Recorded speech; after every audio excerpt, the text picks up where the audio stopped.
वंदे मातरम। आप सभी का नेटवर्क 10 के खास कार्यक्रम चक्रव्यूह में स्वागत है। राज्यसभा के चुनाव कभी इतनी सुर्खियों में नहीं आए।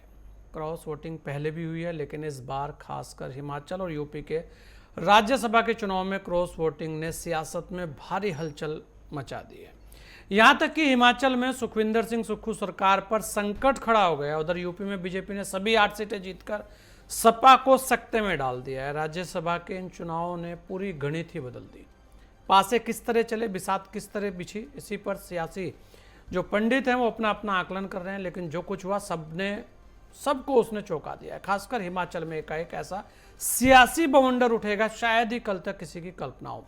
सब कुछ अभी थमा नहीं है। अभी तो सियासी हलकों में ये टेलर कहा जा रहा है। और इसी पर आज हमारी खास चर्चा, हमारे साथ सभी खास मेहमान जुड़ चुके हैं। हमारे साथ खेमचंद शर्मा जी हैं, प्रवक्ता हैं भारतीय जनता पार्टी। हमारे साथ राजेंद्र सोनी जी हैं, प्रवक्ता हैं कांग्रेस। हमारे साथ डॉक्टर डीपी यादव जी हैं, सपा के प्रवक्ता हैं। हमारे साथ रितेंद्र माथुर हैं, वरिष्ठ पत्रकार हैं। और हमारे साथ प्रेम सूद जी हैं, वरिष्ठ पत्रकार हैं। तो आप सभी लोगों का बहुत बहुत स्वागत है। मैं प्रेम सूद जी सबसे पहले आपके पास आ रहा हूं, क्योंकि बात हिमाचल की भी है और हिमाचल के अंदर तो संकट कुछ ज़्यादा ही है। वर्तमान में ऐसा लग रहा था कि हिमाचल जो सरकार है बड़े तरीके से चल रही है, बड़े साफ सुथरे ढंग से वो सरकार चल रही है, ना वहाँ कोई नाराज़गी है, ना कुछ इस तरीके की बातें होती थी। लेकिन अचानक राज्यसभा का चुनाव क्या हुआ, वहाँ पर एक बड़ा धमाका हो गया। और अब देखिए, लगातार पूरे देश की नज़र आज हिमाचल की ओर कि आखिर हिमाचल में होगा क्या। क्या कांग्रेस सरकार बचा पाएगी, मुख्यमंत्री वहाँ से जाएंगे, कोई नया चेहरा आएगा, वो सारे कयास आज वहाँ चल रहे हैं। कैसे आप देखते हैं इसे प्रेम सूद जी? आखिर क्या हुआ हिमाचल में, कौन सा गणित गड़बड़ा गया? हिमाचल में कोई गणित नहीं गड़बड़ाया। इसकी पटकथा जो है मैं आपको बताना चाहूंगा जी। हिमाचल में जैसे ही बजट सत्र की शुरुआत हुई, उससे पहले ही लिखी जा चुकी थी।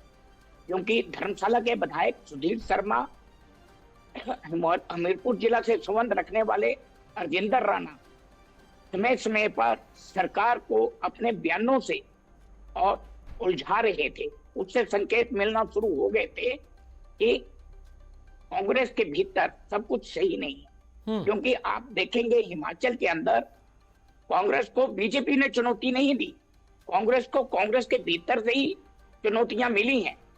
और इसका स्पष्ट उदाहरण है कि विक्रमादित्य जो पहले मंत्रिमंडल का जैसे विस्तार हुआ, उनसे विभाग लिया गया फिर दिया गया, उससे उनकी नाराजगी उसमें भी स्पष्ट झलक रही थी।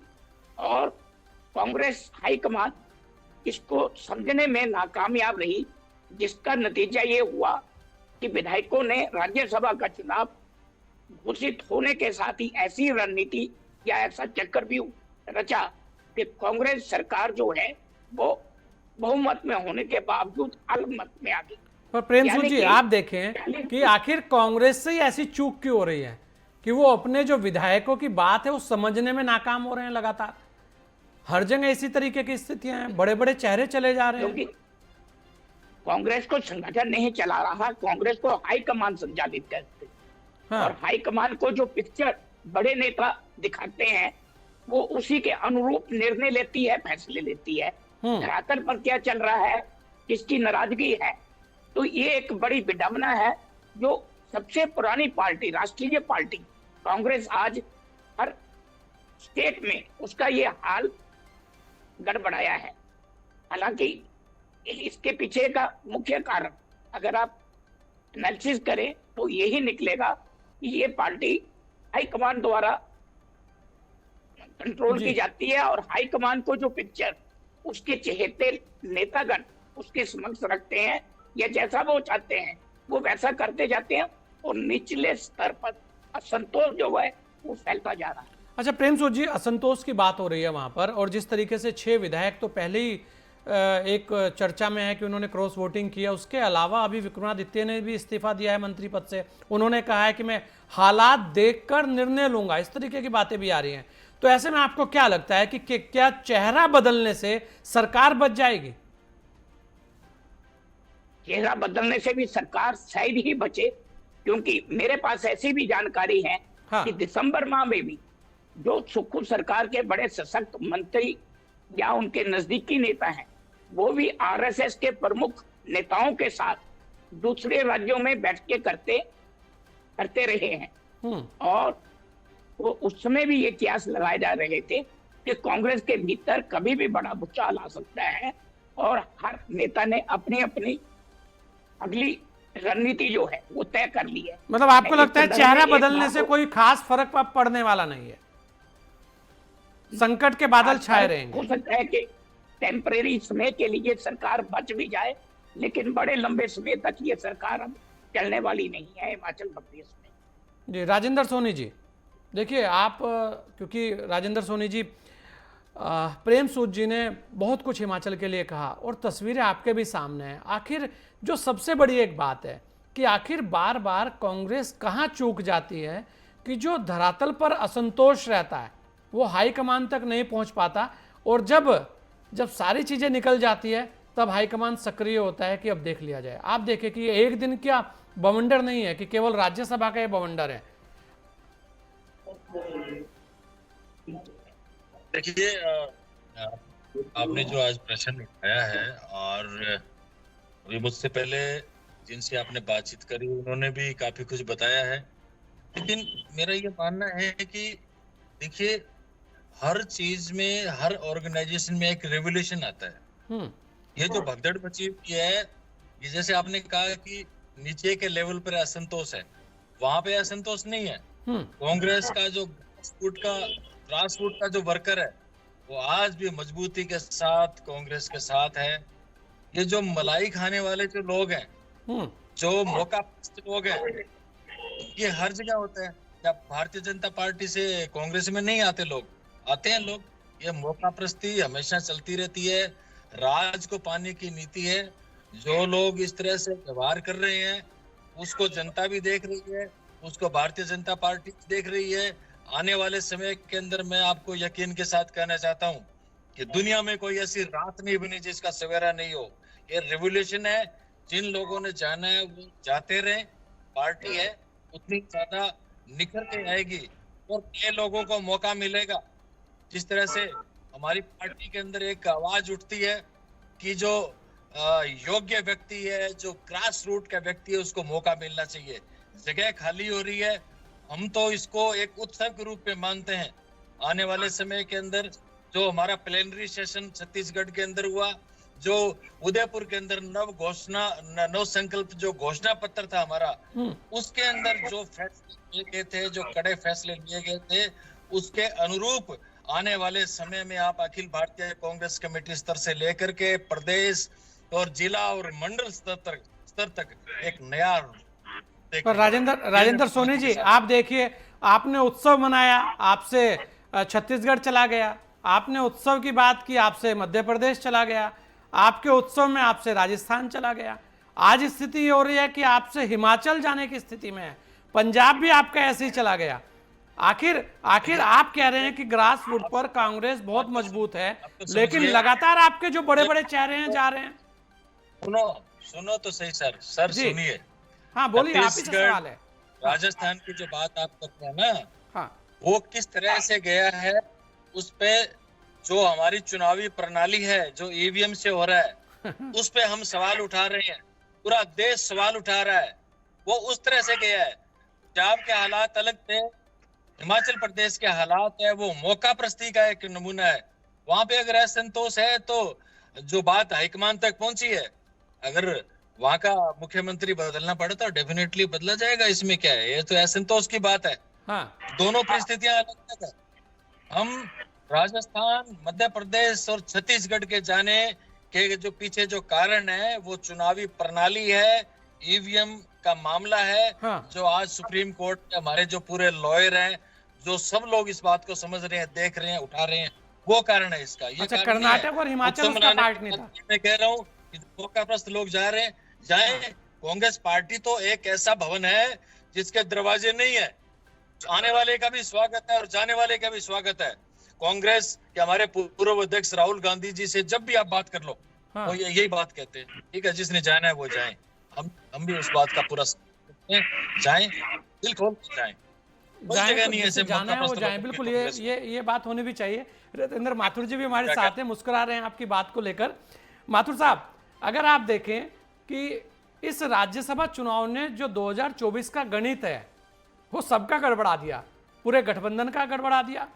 और यहां तक कि अब जो तस्वीरें आ रही हैं, अब तो सरकारों पर बन रही हैं, स्थितियां आपके सामने है। ऐसे में कांग्रेस कह रही है जिसे जाना है वो जाए, मौका परस्त लोग हैं, मलाई खानी है, मलाई खाने के लिए जा रहे हैं और हमारे लिए उत्सव है, उनका ये भी कहना है।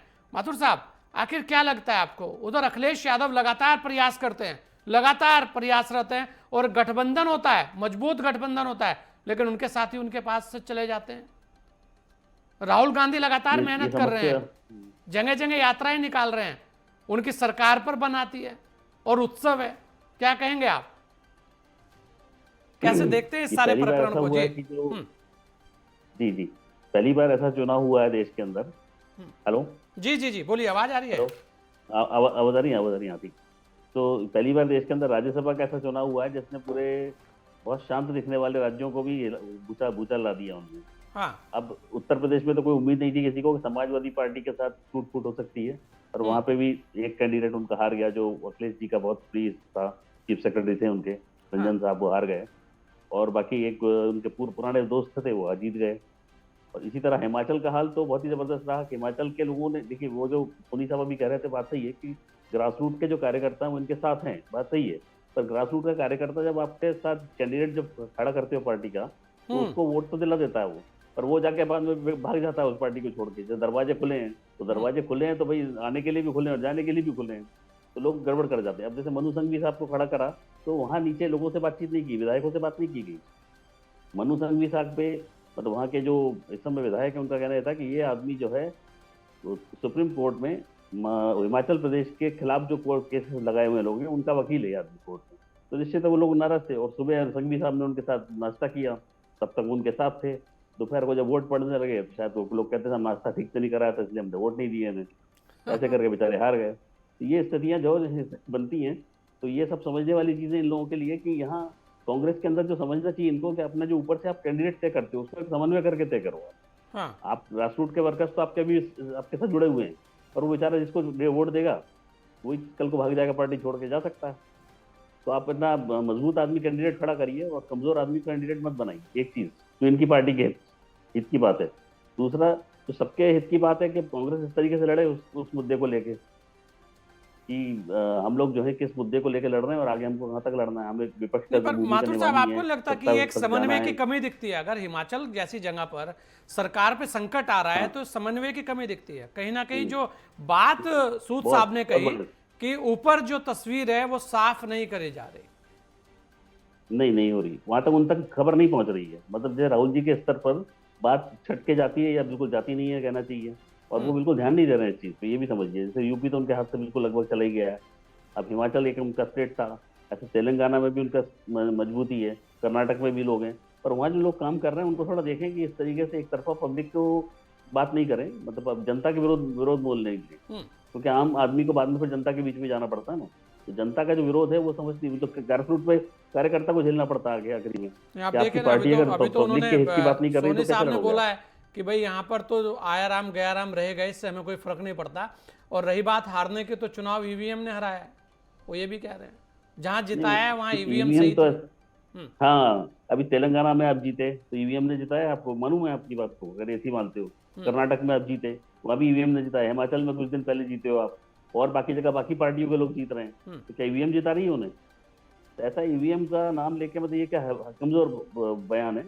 ईवीएम को आज आधुनिक दुनिया के अंदर ईवीएम एक व्यवस्था है जिसके अंदर एक दो तरीके की वोटिंग होती है। आपके वोट भी गिरता है, जो बैलेट पहले छापा जाता था इस तरीके का वोट भी आता है, प्लस आपका काउंटिंग इजी करने के लिए उसके नंबर इमीडिएटली चले जाते हैं। ये स्थिति जब आपके पास है तो ऐसे में आपको जो आधुनिक चीज उसको उपयोग करना चाहिए। अब आप इलेक्ट्रॉनिक चीजों का तो उपयोग कर रहे हो, पर वहां हमें वो पुराना तरीका चाहिए।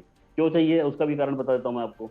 बूथ कैप्चरर्स की एक बहुत बड़ी लॉबी है देश के अंदर, मतलब आप वो, मैं ऐसे कई लोगों को जानता हूँ जो बूथ कैप्चरिंग का धंधा ही करते हैं, बिजनेस ही यही था उनका। इलेक्शन के समय बूथ कैप्चरिंग करते थे और उसके लिए करोड़ों रुपए उनको मिलते थे। इस तरीके की लॉबी को प्रमोट किया था, उसको डिसकंटिन्यू किया गया, इसके बूथ कैप्चरिंग खत्म हुई।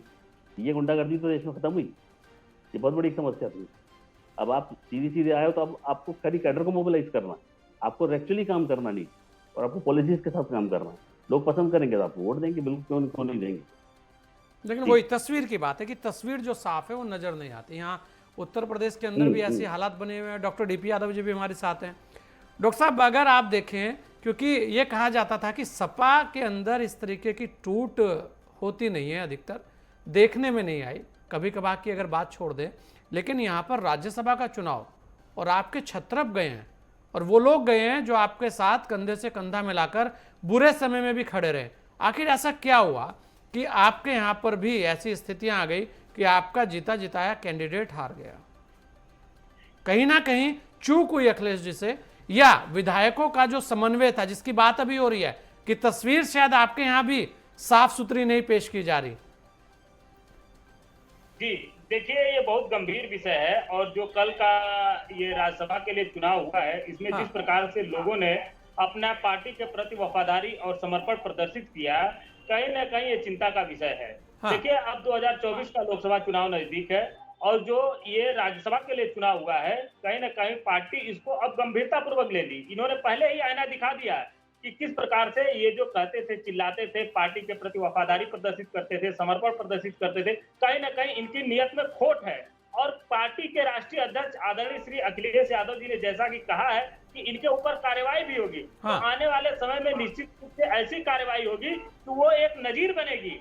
पार्टी ने इनको चलना सिखाया, पार्टी ने इनको राजनीतिक पहचान दी, पार्टी ने इनको नेता बनाया, विधायक बनाया, मंत्री बनाया और पार्टी के प्रति इनकी ये वफादारी प्रदर्शित किया इन्होंने, ये हम लोग सोच नहीं सकते थे। पर आप इसे आप यादव जी, आप एक चीज बताइए, अगर आपका कोई विधायक है, आपने उसे आगे बढ़ाया, जिताया, जनता के बीच से वो चुन के आया, अगर आपके यहाँ पे कोई निर्णय हो रहा है, इस तरीके की बातें आई है कि जब निर्णय में किसी की भागीदारी नहीं है और निर्णय एक जगह से बैठ के हो जाएंगे, तो क्या होगा? क्योंकि ये आप ही के यहाँ के वो हैं, ऐसा नहीं है। अगर आपने किसी को जिताया, किसी को बढ़ाया, तो क्या आप उसके साथ बैठकर समन्वय नहीं करेंगे? क्या उसकी बात नहीं सुनी जाएगी अगर वो भी पार्टी का वर्कर है?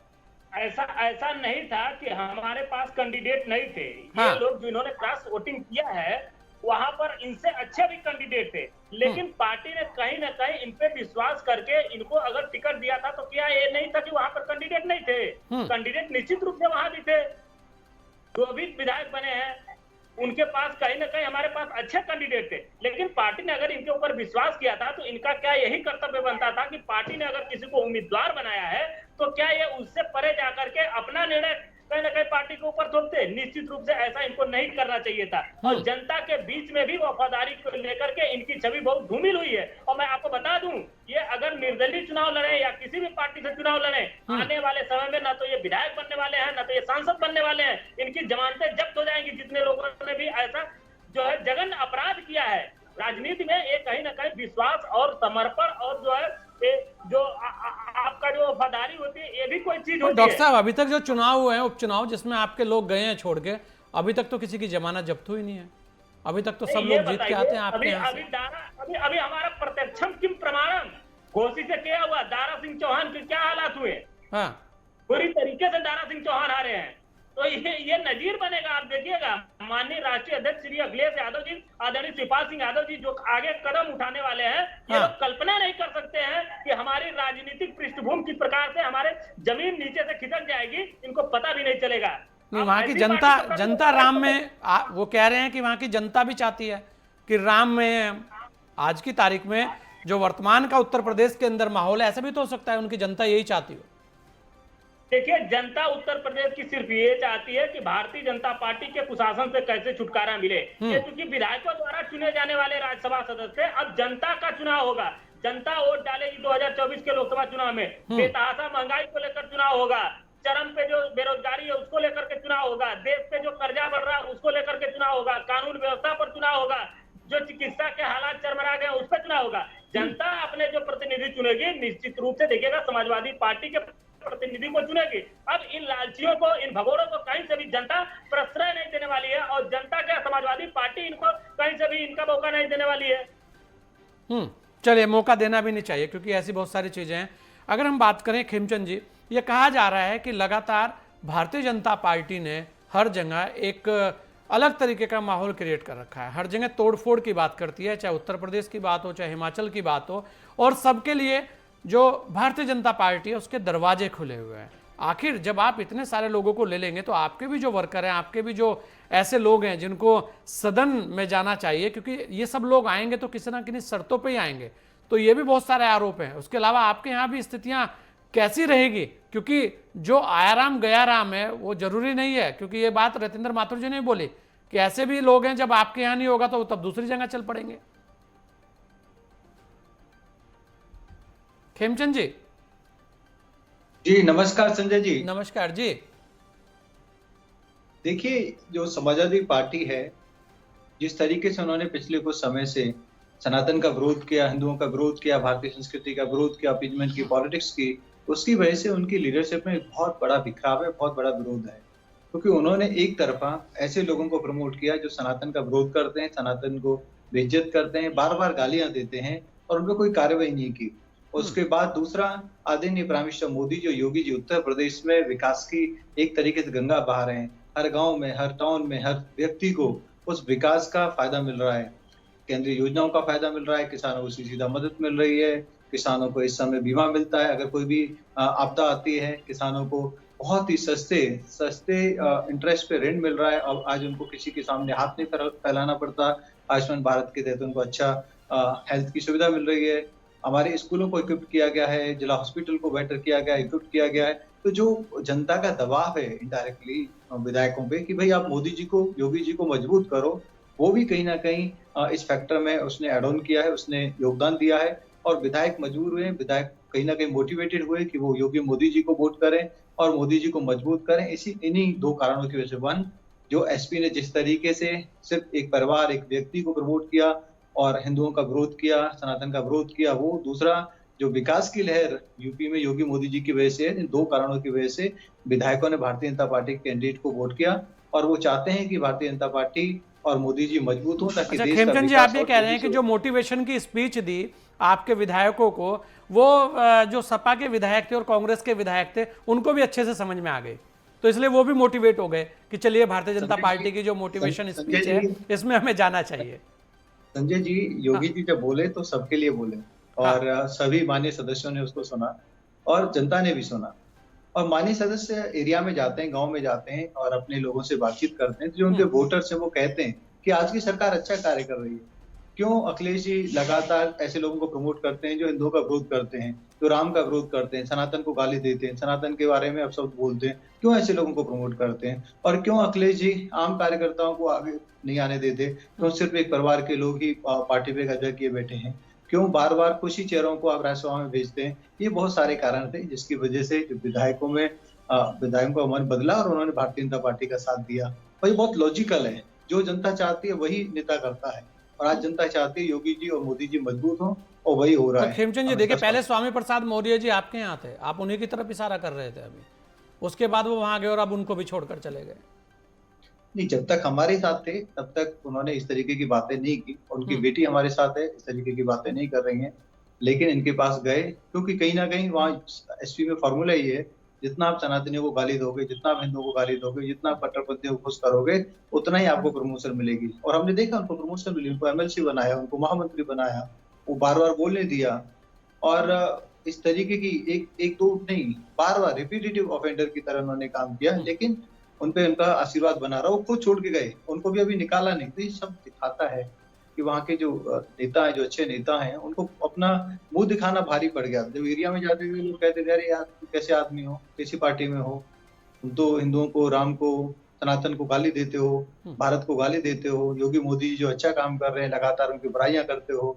और पर अखिलेश ने हमेशा यही कहा है कि उनका व्यक्तिगत बयान है, और अखिलेश तो खुद मंदिर भी गए हैं, अखिलेश तो खुद राम मंदिर के लिए भी उन्होंने कहा है। ऐसा तो नहीं है कि वो पर्टिकुलर एक अलग ही पैटर्न पे गए, उन्होंने कहा हो कि नहीं सनातन को अखिलेश के द्वारा गाली दी गई हो, ऐसा तो नहीं है। अखिलेश जी अगर कहीं व्यक्तिगत बयान है तो व्यक्ति अगर वो पद पे बैठा है, अगर वो व्यक्ति वरिष्ठ नेता है, महामंत्री है, तो व्यक्तिगत कैसे? व्यक्तिगत एक बार हो सकता है। अगर आपने जिम्मेदारी दी है, पार्टी के बेस पे काम करने की जिम्मेदारी दी और वो व्यक्ति बार बार ऐसी हरकतें कर रहा है तो छोड़ के चले गए। अखिलेश जी ने कहा भी आज चले जाइए आप, फिर जब नहीं रुक रहे हो तो। नहीं, तो ऑफिशियल है ना, ये तो परसों आप आग लगा के बोलो कि नहीं अब फसल में आग लगा दो, फिर बोलो नहीं अब आप अपने गेहूं ले लो। तो जब वहां पे कुछ बचा ही नहीं, सब कुछ जल गया, तो फिर वहां पे क्या बटोरेगा? खेमचंद जी, वैसे ऐसा ही भी तो हो सकता है आपको ये पसंद ना आ रहा हो कि अखिलेश जी जो है वो कृष्ण की बात कर रहे हैं आजकल, राम की बात कर रहे हैं आजकल, वो मंदिर भी जा रहे हैं, वो हर जगह दिख भी रहे हैं। संजय जी, हमें तो अच्छा लगता है जो राम का विरोध करते थे, राम भक्तों पे गोलियां जिन्होंने चलवाई, आज वो राम के दरबार में जा रहे हैं। भगवान राम उनको सद्बुद्धि दे और वो हमारे सनातन की वैल्यूज को अपनाएं, सनातन का सम्मान करें, सनातन के अनुसार चलें, वो कट्टरपंथियों के इशारे पे ना चले। हम तो खुश होंगे, हम राजनीति से ऊपर उठ के इसको देखते हैं, लेकिन आज भी वो कट्टरपंथियों के कब्जे में है, कट्टरपंथियों के अनुसार चलते हैं, कट्टरपंथियों के कहने के अनुसार वो निर्णय लेते हैं, उन्हीं के अनुसार वो सीट सिलेक्शन करते हैं, पदाधिकारी बनाते हैं। इसीलिए उनका अब कोई भविष्य नहीं है। वो कुछ जो कट्टरपंथियों की वोट है वही उनको मिलेंगी, आमजन उनको वोट नहीं करने वाला। किसी भी धर्म का आमजन जो एक मॉडरेटर है, जो एक विकसित भारत को देख रहा है और योगी मोदी जी के काम को देख रहा है, वो उनको साथ नहीं देने वाला, उनको वोट नहीं करने तो वाला। मतलब इसलिए आपने भी दरवाजे खुले रखे हैं कि उनके विधायक भी आपके यहाँ आना चाहें तो आ जाएं, स्वागत है। सभी भारतीय हैं और कोई भी भारतीय जो हमारी रीति नीति के अनुसार आना चाहता है और हमारे संविधान का सम्मान करके आदरणीय प्राइम मिनिस्टर मोदी जी के हाथों में मजबूत करना चाहते हैं, हम उसका स्वागत करते हैं। स्वागत करें, बिल्कुल स्वागत तो यहाँ सभी कर रहे हैं एक दूसरे का। अरविंद जयतिलक जी, अगर आप देखें, हम बात करें उत्तर प्रदेश की, हम बात करें हिमाचल की, यहाँ तक कि कर्नाटक की बात कर लो, उसके अलावा अगर बिहार की भी बात की जाए तो सारी चीज़ें आपके सामने हैं। एक बड़ा गठबंधन बना, ये कहा जा रहा था कि इंडिया गठबंधन बड़ा मजबूत है। उसके अंदर आप देखिए केजरीवाल भी बड़े अहम फैक्टर के रूप में आए और उस गठबंधन के होने के बाद अब जो नई तस्वीर आई, ये कहा जा रहा था कि इस गठबंधन के बाद बहुत कुछ चेंज नहीं होगा, लेकिन यहां पर इसके उलट जो तस्वीरें दिख रही हैं। आप उत्तर प्रदेश के अंदर अगर गठबंधन मजबूत था तो विधायक क्यों जा रहे हैं? हिमाचल के अंदर अगर गठबंधन मजबूत है और कोई दिक्कत नहीं है तो बनी बनाई सरकार के ऊपर संकट के बादल क्यों हैं? उसके अलावा नीतीश जी चले गए, जयंत जी चले गए, यहां तक कि जो चीजें हैं वो लगातार बड़े बड़े कांग्रेस के दिग्गज चले गए इस बात को कहते हुए। और आरोप सबका एक यही है कि कहीं ना कहीं हाईकमान को जो तस्वीर है वो सही पेश नहीं की जाती। इसी तरीके का आरोप सपा के लोगों का भी है कि वहां पर हाईकमान, क्योंकि वहां पर अखिलेश जी हैं हाईकमान, तो वहां पर शायद वो जो तस्वीर है वो दिखानी जाने जो चाहिए वो नहीं दिखाई जा रही, ऐसा उनका भी आरोप है। कांग्रेस का तो शुरू से हर किसी का यही आरोप है कि वहां पर कुछ लोग जो हैं वो अपने मनमाने तरीके से वहां पर चीज को पेश करते हैं। आप देखिए राहुल जी लगातार यात्रा कर रहे हैं और विधायक जो उनके हैं, जो सरकारों के अंदर हैं, वो अपना दूसरा ठोट जो ठिकाना है वो तलाश रहे हैं। तो ऐसे में जो मेहनत है, जो यात्रा है, उसका क्या फल आएगा? अरविंद जयतिलक जी, कैसे देखते हैं आप इस राज्यसभा के पूरे गणित को? जी संजय जी, देखिए इसको 2-3 संदर्भों में समझना होगा। हाँ जी। राजनीति भरोसा पैदा नहीं करती है, सिर्फ मौका देती है। और चूंकि भारतीय राजनीति की रवायत हो चुकी है कि जिसका विनिंग जो ट्रैक मजबूत रहा है, स्वाभाविक रूप से लामबंदी उसी के तरफ ज्यादा होती है।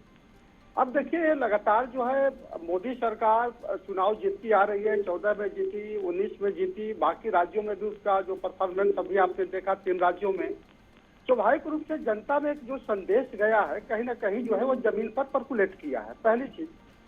दूसरी चीज जो विपक्ष का है, विपक्ष में एक जो आपस में एक सामंजस्य होना चाहिए, जनता के बीच एक संदेश जाना चाहिए, अपील होनी चाहिए, वो कारगर होती दिख नहीं रही है। राहुल जी देखिए मणिपुर टू मुंबई तक की यात्रा पर निकले हुए हैं और इस बीच जो है एक जो संदेश जाता है कि नहीं देखिए हम जो है विपक्ष को लामबंद करने की जो चेष्टा कर रहे हैं या कांग्रेस को मजबूत करने की दिशा में जो हम आगे बढ़ रहे हैं, क्या वो आम आदमी के समझ से बाहर है? इस चीज की पड़ताल तो कांग्रेस को करनी ही चाहिए, मूल्यांकन करनी चाहिए। स्वाभाविक रूप से जब नेतृत्व के पास जो है उसके पास दूरदर्शिता नहीं होती है, उसके पास जो है क्षमता नहीं होती है, जनता के प्रति स्वीकार्यता नहीं होती है, ग्राह्यता नहीं होती है, तो निस्संदेह जो है उसका जो इस्तकबाल होता है कमजोर होता है। उसका इकबाल जो है जनता के बीच उस तरह से काम नहीं करता है जैसा कि एक बहुत बड़े जिसका जो एक औरा होता है किसी राजनेता का, उस तरह से हो, वैसा दिखा नहीं। अब आते हैं राज्यसभा के चुनाव पर। अब देखिए अभी बिल्कुल आपने एक बहुत सही सवाल किया कि भाई आप जिसको उम्मीदवार उतार रहे हैं, क्या वहाँ के लोगों को, जहाँ आपकी सरकार है, जहाँ वहाँ सरकार के मुखिया हैं, विधायक है, क्या उनसे आपने वार्ता किया या यूं ही थोप दिया? अब देखिए अब हिमाचल प्रदेश में वहाँ कांग्रेस के जो लीडरान थे मान के चल रहे थे कि वहाँ पे सोनिया जी शायद जो है वहाँ से राज्यसभा के उम्मीदवार हों, अब जरा फर्ज कीजिए कि अगर मान लीजिए अभिषेक मनु सिंघवी की जगह पे सोनिया जी यहाँ पे अगर रही होती उम्मीदवार और ऐसे ही हालात बनते तो फिर क्या होता। वो तो अब कांग्रेस का सौभाग्य रहा कि वो राजस्थान से वो चुन ली गई। अब देखिए दूसरी चीज यह कि आपने देखा कि जब हिमाचल प्रदेश का चुनाव हुआ, जब सरकार का गठन हो रहा था, उस समय भी जो है वो जो परिवार जो वीरभद्र सिंह जी का परिवार है, उनकी पत्नी चाहती थी मुख्यमंत्री बनना, लेकिन जो है उनके खेमों को पूरी तरह से नजरअंदाज किया गया। बाद में ठीक है कि प्रदेश अध्यक्ष की कमान सौंपी गई, उनके बेटे को पीडब्ल्यूडी मिनिस्टर बनाया गया, लेकिन इसके बावजूद भी जो अंदर की खबर आ रही है कि जो मुख्यमंत्री जी जो है पूरी तरह उनको साथ लेने के बजाय जो है किनारे लगाने की कोशिश करते गए। और अगर इस आरोप में सच्चाई है कि उनकी जो है उनका जो बुत बनाने के लिए वीरभद्र सिंह जी का 2 गज जमीन नहीं मिलता था, उनके विभाग के कामों को अटकाया जाता था और उनके जो खिलाफ अधिकारी रखे जाते थे उनके ऊपर जो है मॉनिटरिंग होती थी, क्या वो कर रहे हैं, अगर ये सारी कुछ सच्चाई है तो मुझे लगता है कि किसी भी राजनीतिक दल के लिए या किसी भी सरकार के लिए एक असहज करने वाली स्थिति है। उसी का जो है आपने यहाँ पर हिमाचल प्रदेश में देखा कि आधा दर्जन, जहाँ 43 कुल मिलाकर के आपके पक्ष में लामबंदी है, वहाँ अपने एक उम्मीदवार को आप जिता नहीं पाते हैं। तो ये तो अब मैं केवल वहाँ के सरकार की ही बात नहीं करूंगा, आपका जो केंद्रीय हाई कमान है वो क्या आंख पर पट्टी डाल करके सोया हुआ था, क्या कर रहा था, क्या वो अंदर विद्रोह की आग जो पनप रही थी क्या उसको भाप नहीं पाया, जमीन पर जो तपिश बढ़ रही थी क्या उसको वो पहचान नहीं पाया। अगर वो सचमुच पहचान नहीं पाया तो राजनीतिक विफलता, राजनीतिक अदूरदर्शिता के अलावा क्या कहा जा सकता है। पर अरविंद जयतिलक जी एक चीज बताइए, अगर इस तरीके की परंपराएं ही पड़ जाएंगे कि सरकारें जो बन गई हैं, निर्वाचित सरकारें हैं, वहां पर विधायकों को इस तरीके की लत लग जाए कि यार आज इधर नहीं तो चलो उधर चलते हैं, तो इस तरीके से तो जो व्यवस्थाएं हैं वो बुरी तरीके से चरमरा जाएगी। फिर कैसे जो एक लोकतंत्र की बात होती है, वास्तव में फिर उन विधायकों को भी सोचना चाहिए, उन सत्ताधारी दलों को भी सोचना चाहिए कि आखिर ऐसा हो रहा है तो उसका जो हर किसी पार्टी के लिए, ऐसा नहीं है कि कल बीजेपी इसके लपेटे में नहीं आएगी या केवल कांग्रेस ही रहेगी, या कांग्रेस को भी ये सोचना चाहिए कि आखिर जो ये चल रहा है इस पर विपक्ष की बड़ी पार्टी है, मंथन सबको करना चाहिए। बिल्कुल, देखिए एक वक्त था गोस्वामी जी की एक सैद्धांतिक निष्ठाएं होती थी, जो उम्मीदवार होते थे दलीय प्रतिबद्धता उनके पास होती थी, लेकिन जिस तरह से राजनीतिक दल, विधायकों को छोड़िए, राजनीतिक दल रातों रात निष्ठाएं बदल करके सरकार बनाने के लिए जो है अपने विधायकों की रायशुमारी के बिना जा करके गले लग जाते हैं और मजबूरन विधायकों को भी अपने मुखिया का साथ देना पड़ता है, सरकार में शामिल होना पड़ता है। क्या वो राजनीतिक दलों की जिम्मेदारी नहीं बनती है?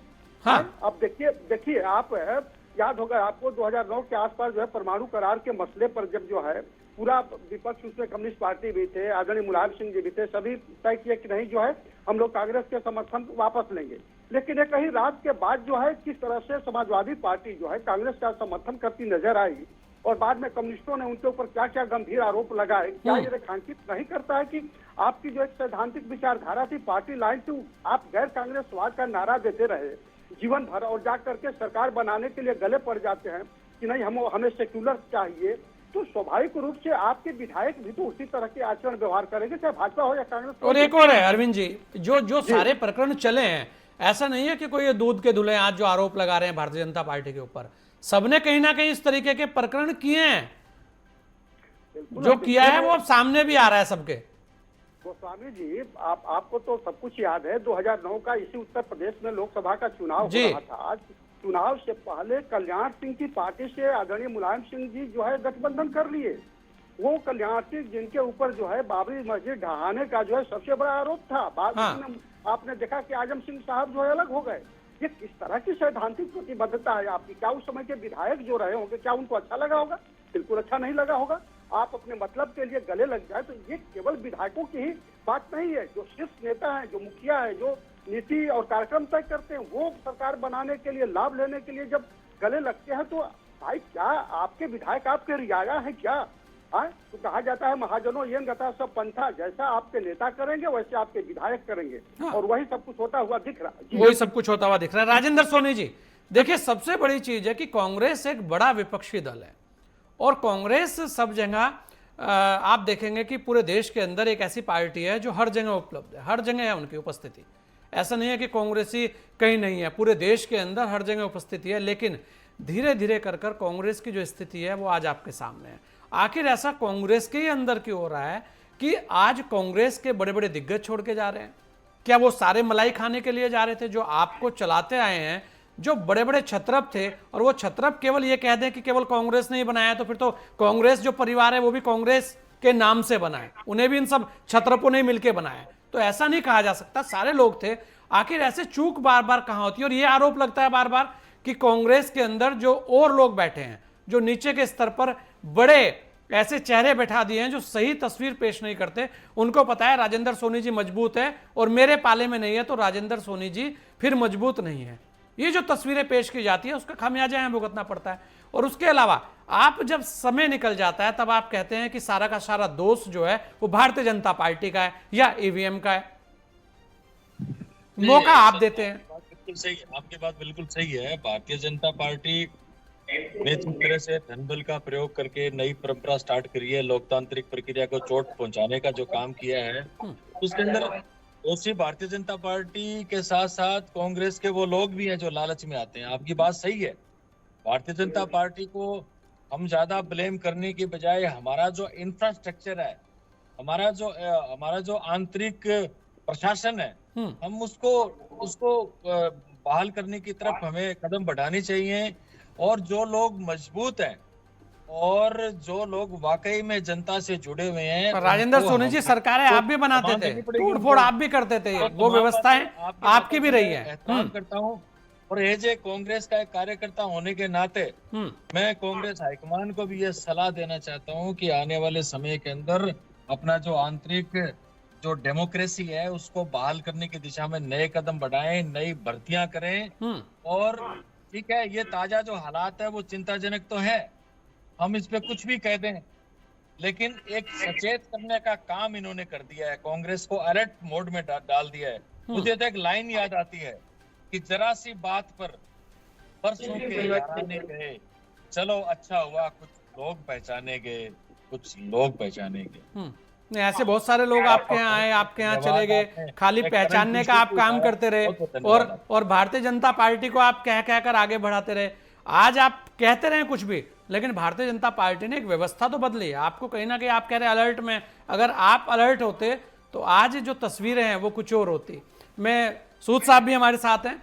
सूद साहब, अभी जो हिमाचल के अंदर खबरें आ रही हैं कि वहाँ पर बहुत सारे नेताओं को, विधायकों को सस्पेंड किया गया है, और उसके अलावा ये भी चर्चा आ रही है कि वहाँ पर जो मुख्यमंत्री जी है वो इस्तीफा दे सकते हैं, कोई नया चेहरा आ सकता है, इस तरीके की बातें अभी चल रही हैं, शाम तक कुछ खबरें आ जाएं। उसके अलावा वहाँ पर विपक्ष कह रहा है कि अब हाउस पे टेस्ट हो, फ्लोर टेस्ट की मांग भी हो गई है। अब आगे की तस्वीर आपको क्या नजर आती है?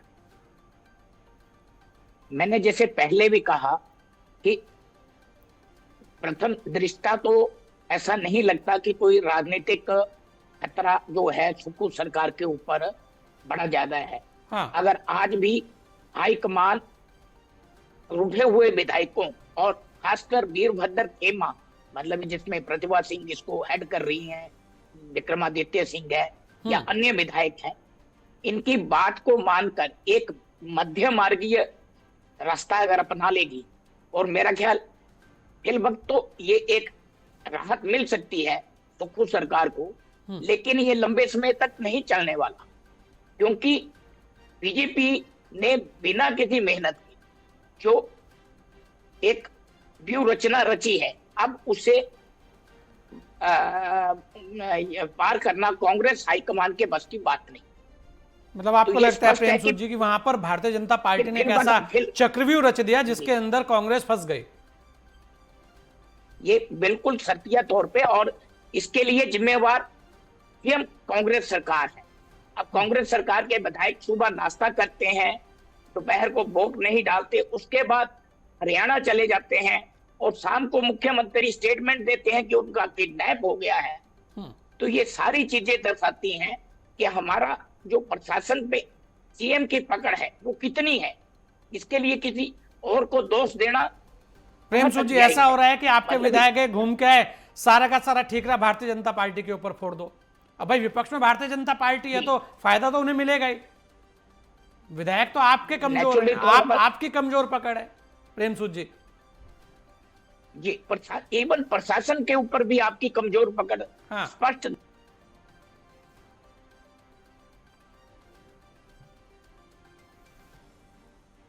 जी, डॉक्टर डीपी यादव जी, आप देखिए, बहुत सारी चीज़ें भारतीय जनता पार्टी ने कही। ये भी कहा कि लगातार अगर आप देखें आपके यहाँ पर उस तरीके की एक सनातन विरोधी एक संरचना, एक रचना की जाती है, जिसके बाद लोगों में नाराजगी आती है, आपके विधायक भी उसमें नाराज रहते हैं, और ये उसी का एक फल है। जी संजय जी, देखिए, निश्चित रूप से हम लोग भी जनता के बीच रहते हैं और जनता के बीच जो चर्चा चल रही है वो ये चल रही है कि भारतीय जनता पार्टी तानाशाही तरीके से सरकार चला रही है। चुने हुए प्रतिनिधियों को लालच और भय दे करके कहीं ना कहीं अपने पाले में लेने का काम कर रही है। पर आप बताइए ना डॉक्टर साहब, एक सवाल और इसमें जोड़ रहा हूं आपसे डॉक्टर साहब, कि जब स्वामी प्रसाद मौर्य जी आपके यहाँ थे तो क्या उन्होंने उस तरीके के बयान नहीं दिए जिस तरीके की बात खेमचंद शर्मा जी कर रहे हैं? देखिए, खेमचंद शर्मा जी केवल भारतीय जनता पार्टी की यहाँ तारीफ कर रहे हैं। वो चूंकि भारतीय जनता पार्टी का पक्ष रख रहे हैं तो निश्चित रूप से भारतीय जनता पार्टी की जो नीति और नियत है, जो चाल चरित्र चेहरा है। नहीं तो आप स्वामी प्रसाद मौर्य जी के बयानों से सहमत हैं कि उन्हें इस तरीके के बयान देने चाहिए थे? देखिए संजय जी, स्वामी प्रसाद मौर्य के बयानों के ऊपर हमने बहुत सी चर्चाएं की। आपके टीवी चैनल पर भी, नेटवर्क 10 पर भी हमने तमाम जो इस पर कहीं ना कहीं जो डिबेट किए हैं, वो अलग बयान था। स्वामी प्रसाद मौर्य ने जो बयान दिया था, अगर उस पर भारतीय जनता पार्टी को आपत्ति थी, देश विरोधी बयान था, तो भारतीय जनता पार्टी के लोगों ने उनको गिरफ्तार क्यों नहीं किया, उनको जेल क्यों नहीं भेजा भारतीय जनता पार्टी के लोगों ने? भारतीय जनता पार्टी भी तो कहीं ना कहीं उनके बयानों से सहमत थी। आखिर अगर उन्होंने देश विरोधी बयान दिए थे तो उनको जेल भेज देना चाहिए था, मुकदमा उन पर दर्ज कराना चाहिए था। नहीं, सनातन विरोधी बयान दिए बहुत सारे, आपके सामने है वो बयान भी। अब भारतीय जनता पार्टी के नेता जो बयान देते हैं, यही संजय निषाद भारतीय जनता पार्टी के कैबिनेट मंत्री हैं, उन्होंने क्या कहा था कि राजा राम दशरथ के पुत्र नहीं थे। यही दिनेश शर्मा जो उप मुख्यमंत्री रह चुके, उन्होंने क्या कहा था, सीता माता टेस्ट ट्यूब बेबी थी। तो क्या भारतीय जनता पार्टी ने उनके ऊपर कोई कार्रवाई की थी? परिस्थितियां काल के अनुसार और कहीं ना कहीं लोग अपने विचार व्यक्त करते हैं। और स्वामी प्रसाद मौर्य ने जो बयान दिया था वो समाजवादी पार्टी का फोरम नहीं था, कोई कार्यक्रम नहीं था, उनका निजी कार्यक्रम था। उनके कार्यकर्ताओं द्वारा कहीं ना कहीं उनके लोगों द्वारा उनके द्वारा कार्यक्रम आयोजित किए गए थे। अब मैं भारतीय जनता पार्टी के ऊपर आता हूँ। भारतीय जनता पार्टी का जो लालच और भय दिखा करके राजनीति करने का तरीका है, उसको जनता पहचान चुकी है संजय जी। ये लोग जनता की नब्ज को नहीं पहचान पा रहे हैं। जनता उद्वेलित है, आंदोलित है। आप बताइए उत्तर प्रदेश में किस प्रकार का तांडव हुआ। पुलिस भर्ती जिसमें 50 लाख युवाओं ने भागीदारी किए थे, वो भ्रष्टाचार की भेंट कर गई। और माननीय मुख्यमंत्री जी बड़ी बड़ी बातें करते हैं कि हम ये कर देंगे, हम वो कर देंगे, इनके ऊपर बुलडोजर चला देंगे, उनके ऊपर बुलडोजर चला देंगे, लेकिन इनकी नाक के नीचे पूरी भर्ती प्रक्रिया भ्रष्टाचार की भेंट चली। ये कुछ कर पाए? आज जो लाखों युवाओं ने करोड़ों रुपया, अरबों नहीं, बिल्कुल डीपी यादव जी, आपकी जो चीजें दिख रही हैं वो सही। आपकी नाक के नीचे से आपके 10-10 एमएलए चले जाते हैं तो गुस्सा तो जायज है। खेमचंद जी, क्योंकि समय कम है, जवाब दीजिए कि वर्तमान में भय और डर दिखाकर आप जो दूसरे दलों के विधायक हैं उनको तोड़ रहे हैं। खेमचंद जी, आज तो जल्दी से अपनी बात श्री राम और हनुमान जी का नाम लिया जा रहा है। हाँ। और राम और हनुमान जी के नाम लेके सारे भय खत्म हो जाते हैं। तो जो समाजवादी पार्टी भय के अनुसार उत्तर प्रदेश में शासन चलाती थी, लोगों को पकड़ के रखती थी, दबा के रखती थी, वो खत्म हो चुका है। इसीलिए अब लोग स्वतंत्र हैं और जनता और अपनी अंतरात्मा के अनुसार वो फैसले ले रहे हैं। उनकी जनता चाहती है योगी मोदी जी मजबूत हो। उनकी जनता चाहती है कि जो लोग सनातन विरोधी हैं, जो एक परिवार की राजनीति करते हैं और कुछ लोगों को ही सिर्फ और सिर्फ वो डेवलप करना चाहते हैं, ऐसे लोगों को कमजोर किया जाए, उत्तर प्रदेश को विकसित किया जाए, देश को विकसित किया जाए, देश को आगे बढ़ाया जाए। वो अपना योगदान भारतीय जनता पार्टी के साथ मिलकर देश के डेवलपमेंट में करना चाहते हैं। ये अच्छी बात है और ये स्वागत योग्य कदम। तो आपको लगता है इस राज्यसभा चुनाव का जो असर है वो गठबंधन पर पड़ता दिख रहा है? और इंडिया गठबंधन जो है वो जिस चीज को लेकर कहा जा रहा था कि बड़ा मजबूत गठबंधन हुआ है, इसके बाद उसमें बड़ी दरारें आएंगी और भारतीय जनता पार्टी को इस चुनाव का लाभ मिलेगा सीधा 2024 में? देखिए, गठबंधन के साथ जनता बिल्कुल नहीं है। कुछ जो फील्ड नेता हैं, जो प्राइवेट लिमिटेड कंपनियां चलाते हैं, वो इकट्ठा होकर, क्योंकि अपनी उनको जो राजनीतिक जमीन है खिसकती नजर आ रही है, उसको बचाने की कोशिश कर रहे हैं। इससे ज्यादा कुछ नहीं। जनता उनके साथ नहीं, जनता योगी मोदी जी के साथ खड़ी है। और अब की बार 400 पार होगा, और 400 पार होगा तो नेक्स्ट टाइम, पहले हम लोगों ने गड्ढे ढके, दूसरी बार हमने जो एस्पायरेशन के अनुसार जो हमारी लॉन्ग कमिटमेंट थी उनको पूरा किया, उनको एकम्प्लिश किया। अब हम तेजी से देश को आगे ले जाएंगे, इकोनॉमी को आगे ले जाएंगे और अपने जो युवाओं की आकांक्षा है फ्यूचर में वो जो करना चाहते हैं उनके अनुसार हम उनको चीजें प्रोवाइड करेंगे, ऐसी हमारी उम्मीद है। चलिए, बिल्कुल, आप सभी ने अपना समय में दिया, इसके लिए आप सभी लोगों का बहुत बहुत धन्यवाद। राज्यसभा के लिए जिस तरह यूपी हिमाचल में क्रॉस वोटिंग हुई है उसने सियासत में भारी उलटफेर कर दी है। यूपी में बीजेपी ने 8वां प्रत्याशी खड़ा किया था तो आशंका थी कि कुछ विधायक पाला बदल सकते हैं। सपा के विधायकों को थामने की कोशिश तो सपा ने बहुत की, लेकिन बिसात बीत चुकी थी तो थाम नहीं पाए। और हिमाचल के अंदर जरूर बहुत कुछ अलग हुआ है, आश्चर्यजनक हुआ है। आज भी वहां सरकार पर संकट के बादल छाए हुए हैं। देखने वाली बात होगी कि वहां क्या होता है। लेकिन इस बार के राज्यसभा के जो चुनाव है उसने बहुत कुछ संकेत दे दिए हैं 2024 के चुनाव के लिए। इस खास पेशकश में इतना ही, दीजिए मुझे इजाजत। जय हिंद।